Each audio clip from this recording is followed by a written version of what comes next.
Siemens కంపెనీయే ఆ డబ్బులు మాకు ముట్టలేదు, మాకు సంబంధం లేదు అని చెప్పిన మాట వాస్తవం కాదా? తమకు ఎలాంటి డబ్బు ముట్టలేదని జర్మనీలో ఉన్న siemens original company Noida magistrate ముందు వాగ్మూలం ఇవ్వడం వాస్తవం కాదా?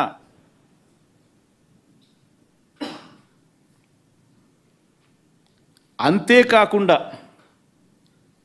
సిమెన్స్ సంస్థ ఈ డబ్బు పక్కదారి పట్టించే విషయాన్ని తమ అంతర్గత ఇన్వెస్టిగేషన్లో కనుక్కున్నాము అని, అది తమ ఇండియా విభాగానికి చెందిన మాజీ ఎండి సుమన్ బోస్ కంప్యూటర్లు, ఫోన్లను పరిశీలిస్తే బయటకు వచ్చిందని, డబ్బు పూణే నుంచి హైదరాబాదుకు వెళ్ళిందని,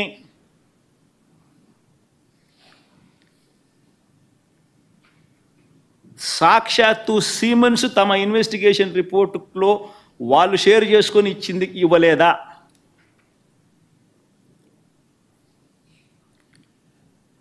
ఇక రాబోయే రోజుల్లో Chandrababu Naidu పిఏను శ్రీనివాస్ను ED arrest చేయదా?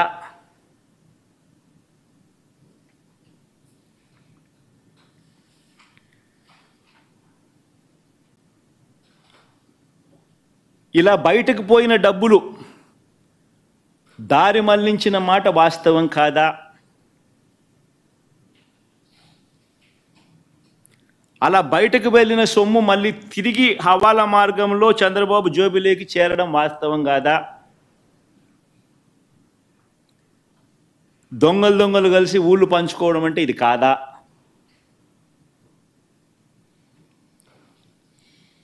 IAS అధికారులు ఇద్దరు మెజిస్ట్రేట్ ముందర, I repeat this word, magistrate ముందర 164 కింద వాంగ్మూలం ఇచ్చారు.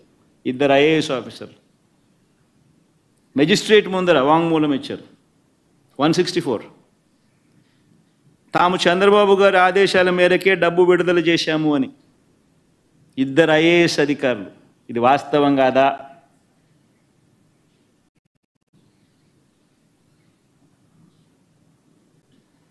మరి ఎన్ని కనిపిస్తూ ఉంటే కళ్ళ ఎదుటే చంద్రబాబు నాయుడు ఏమంటాడు? అదే మళ్ళీ ప్లే చేయండి అబ్బాది.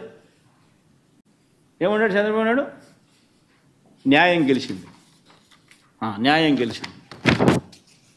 నిజం నిలిచింది, న్యాయం గెలిచింది.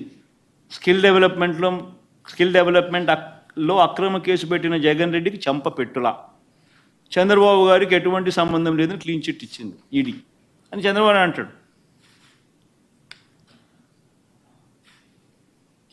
అసలు ఇంత దారుణమైన స్కామ్,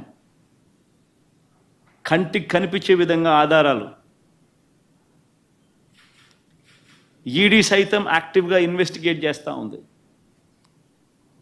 ఈడీ సైతం ఇది వాస్తవమే అని వాళ్ళు ధృవీకరించుకున్న తర్వాత వాళ్ళు అటాచ్మెంట్ కూడా చేసినారు, అరెస్టులు కూడా చేసినారు.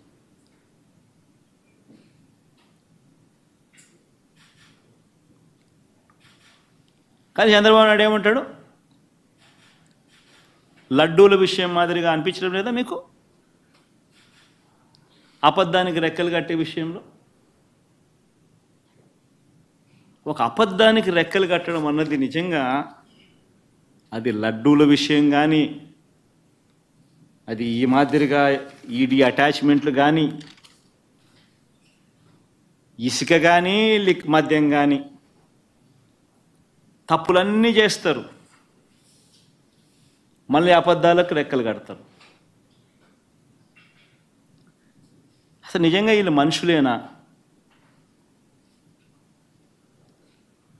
ఇలాంటి వాళ్ళు నిజంగా మనుషులేనా? అందరు ఆలోచన చేయమని చెప్పి అందరినీ కూడా కోరుతా ఉన్నా.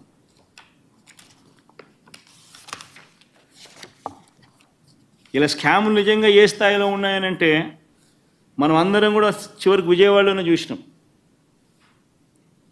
మనం అంతా కూడా దీనికి సాక్షులం, ఇక్కడే ఉన్నాం అందరం కూడా.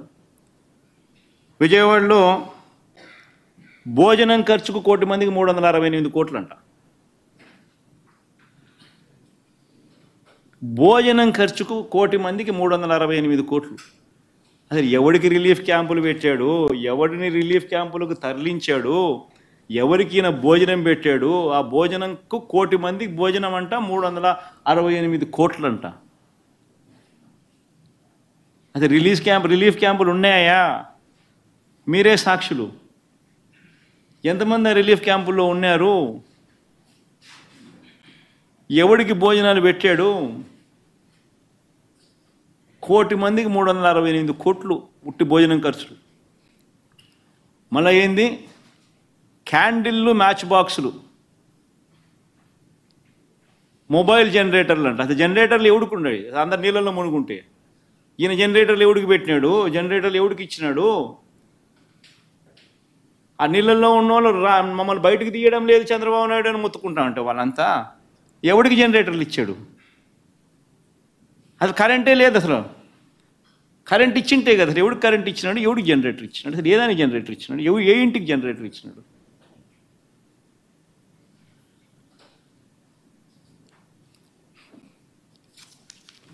₹23 కోట్ల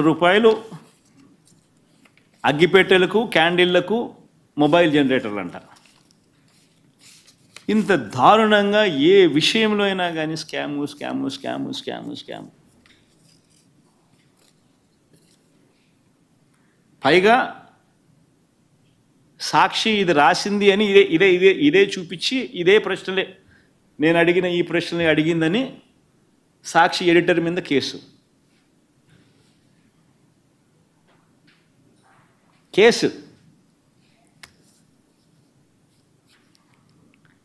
అంటే ఎవడూ ప్రశ్నించకూడదు, వీళ్ళు ఏం చేసినా ఎవరూ మాట్లాడకూడదు, మాట్లాడితే కేసులు.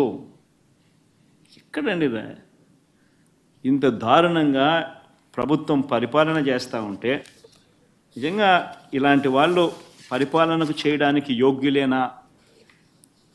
ఇలాంటి వాళ్ళు పరిపాలన చేయడం తగునా అనేది ప్రజలందరూ కూడా ఆలోచన చేయాలి. Thank you sir. ఇప్పుడు మీ పార్టీకి సంబంధించిన చాలామంది లీడర్ల పైన కేసులు పెడతా ఉన్నారు. సజ్జల రామకృష్ణారెడ్డి లాంటి వారి మీద కూడా కేసులు పెట్టి మీ పార్టీ కార్యకర్తల్లో ఒక ఐదార్యాన్ని కానీ భయభ్రాంతులకు గురి చేసే కార్యక్రమం ఏమైనా జరుగుతుంది అనుకుంటున్నారా? రమేష్ కదా? Yes sir. రమేష్, బేసికలీ బంతిని ఎంత నేలకేసి ఎంత గట్టిగా కొడితే బంతి అంత గట్టిగా లేస్తుంది. రమేష్, ఎవరికైనా కూడా నువ్వు తప్పు చేసినప్పుడు